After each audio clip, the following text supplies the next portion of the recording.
Hi, I'm Tiffany Day. I'm a professional painter, teacher, and writer. Welcome. I'm going to be talking to you about today my first ever NaNoWriMo that I've done. And so, as you know, many of you, NaNoWriMo is National Novel Writing Month. And this year, it takes place in the month of November, and there's a challenge internationally for the world, internationally, and it's National Novel Writing Month, but there is a challenge for authors or writers of any kind to write 50,000 words in the month of November. And so that doesn't quite equal up a novel most of the time. A lot of novels end up being just a bit longer.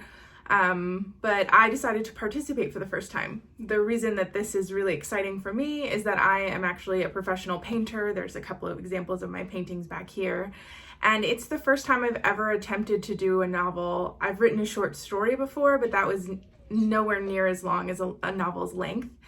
And not only did I win National Novel Writing Month, NaNoWriMo, I did it early. So I started my novel and I knew I wanted it to be a fantasy novel that was 80,000 words. And I started on the 7th of October.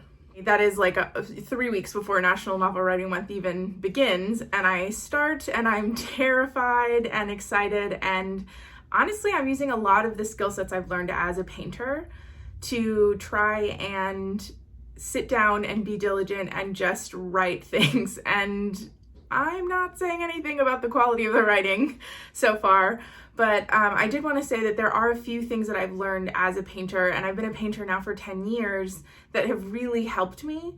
And so I started the novel October 7th and I finished it November 19th, and it was 80,000 words. So that was about 6 weeks, if I'm doing my math right, that I took to write a full-on first draft of a novel. It's right here, pretty exciting. So a couple of the things I wanted to share with you that really helped me, and I think help all creative people that have to get projects done, are the following. So this is a list of 5 things. One is that done is better than good, meaning that it is more important to finish projects consistently because the amount of information that you can learn from those projects, whether that be painting or writing, is kind of insane. And it's the act of finishing the project that really helps you to sort of learn the entire process in its full steps. So a lot of people get practice at the beginning of their novels, and a lot of people in the National Novel Writing Month forums were saying, like, I'm really great at Act 1, but when it comes to Act 2 of my novel or Act 3 of my novel, I'm not great at it. And that might be because they've done a lot of starts of stories, but they haven't finished them all the way. I, of course, realize that I am a novice here, but I just did notice that that really, really helped me, and not to have my perfectionist hat on, but to really just understand that, like, maybe this isn't going to be the best story, and that is okay. I know that I will improve with time, that's absolutely true. I'm going to insert a picture here of my first couple of paintings and then some now, and so that really cemented that information for me. It's kind of embarrassing, but it's really actually great because it just shows how much better you are later. And so I show you not to embarrass myself, but to encourage you and to see, like, practice really does make a big difference. And so that's something that's really important, that you do the best that you possibly can at this moment, but then also let yourself know, like, it's not going to be great, and that's fine. Okay. The second really helpful thing is that small steps make for a great finish, and a finish in general. And so writing a certain amount of words a day is really, really valuable. With NaNoWriMo, the ideal word count was 1,667, if I'm not mistaken, and that seems like it can be quite a lot, and actually it is. But it did find a way to, like, break down that number and have you hit a consistent goal every single day, and that's just a great habit in general. I normally, with painting, I sit down for hours, as opposed to, that's how I, like, count my time, how many hours I'm devoting to the practice, as opposed to, like, a word count or a brush stroke count that's not quite equivalent. But that really has been something that it's taken me years and years to learn. And one of the things that's actually interesting to me is that, and I think this might be equivalent with writing, I'll have to see more as I practice more and see if it's the same, but more hours dedicated does not always equal better. And that's something that I think is really interesting, that there were some people that were advertising that they did like 20,000 words in a day or 10,000 words, even 5,000 words in a day. I only did that one time throughout the entire month, the entire 6 weeks. More hours painting does not necessarily mean a better painting day. Sometimes it's the days that you have shorter, more efficient time. So instead of spending 6 or 8 hours a day painting, you spend 4 really focused hours painting. That might mean for a better, more efficient day than if you sort of push past this time of comfort, or maybe you're overtired, or you're just gonna really do it because of X or Y reason, as opposed to the only reason you really should do a day that long is that you're feeling energized and you're excited about it and you're in a good flow state and it feels like the time has gone by so quickly and you have more time in you. Like you really can trust your intuition in that sense and trust yourself that, yeah, I want to keep going. So that's a tangent that will happen a lot on this channel. Okay, so number 3 is habits. And that those are really kind of the cornerstone from what I found of doing this creatively. Again, I can't speak very much for writing. I'm such a newbie, but for painting, I know that every day, it doesn't have to be every day. That's another misconception. But when you sit down regularly, you have a regular habit, and you do, I set up my easel the same way. I lay out my brushes the same way every time. With painting, it's like a very routine thing that I've been developing for so many years that I just automatically get into a flow state nearly the moment I sit down at my easel. With writing, I had to build one, and that was quite difficult. So I sat down in the same chair at the same desk around the same time of day. Some people were saying that they would light a candle. For me, it was a playlist that I put together on Spotify that was really helpful. But just a habit is really important in general. Okay, number 4 is that every piece will have an ugly stage. This is very apparent with painting because it happens quite quickly.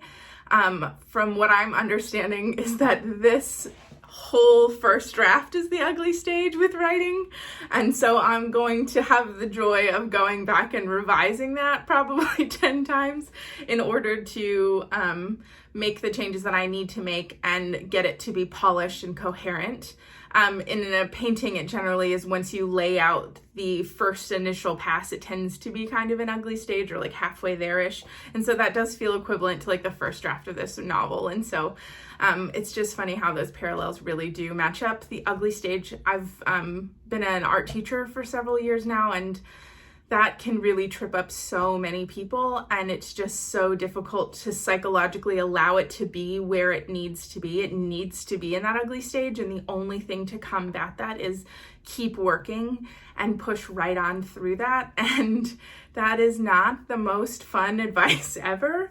It can actually be really, really difficult psychologically to do that, especially because there's so much wrapped up in the making of art, that we have our hearts and our desires in them, but we also have a lot of like self-doubt and ambition. And if we don't allow those things to sort of set to the side and just know, like, I need to trust the process, and I need to really, how cliche is that, but really truly trust the process and just work my way towards this and keep going.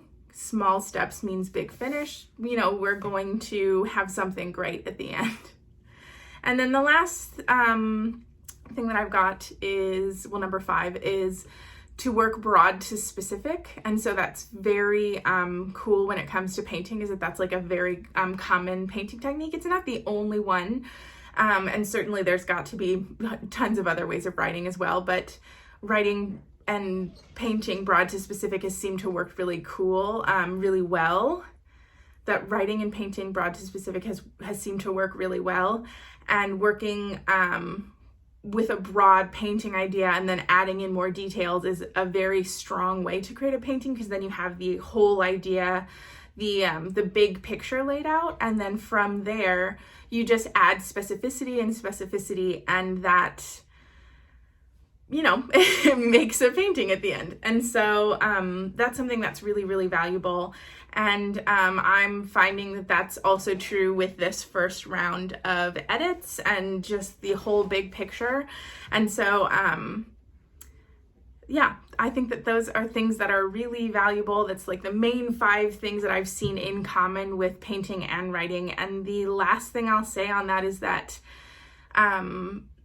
it's really amazing to come back, and I'm sure that I want to read this first chapter, which I'm giving myself about a month's time before I do that, at least, to let it sit. But when I read that first chapter, I'm sure, having written, 70,000 words outside of that, or 80,000 words outside of that, that I'll have improved as a writer. And so I'll be able to go in and see things that are wrong.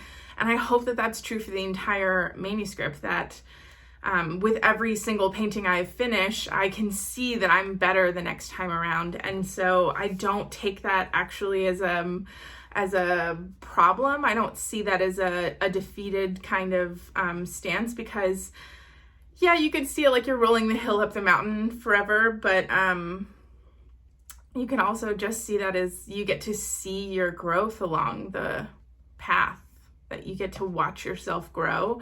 And you have all of these little postcards that were left behind by you, like little love notes to yourself, and you get to see those moments frozen and where you were, and that was the best that you could do at that time. And then now you get to come in and you see how much that you've improved. And I think that that's really, really cool. Especially when you line up all of those things, like at the end of like a year, a several years chunk. I've done that recently with like 10 years worth of paintings, and I've looked at all those images next to each other, and it's like, wow, I've really done something here. And so, yeah, I just wanted to share that with you. I think I'm giving myself a pep talk more than anything, because like I said, this novel has finished. It's my first ever NaNoWriMo, and going into revision, yeah, it will be great. And I have to remember that I'm going to keep improving, and that is okay. So I hope it's okay for you too. Okay, so yeah, thanks so much. Pardon my rambling. I hope that you'll stick around. I'm going to be doing a novel, or I'm going to do another video soon on the process. You can see that I've like got information in here. I'm going to talk about just what helped me in terms of writing the first draft, specifically, and how I outlined, and what I'm going to do after I wait and do my revision. So that's my next video. So thank you so much. I hope that you'll stick around, and really appreciate you. Okay, bye.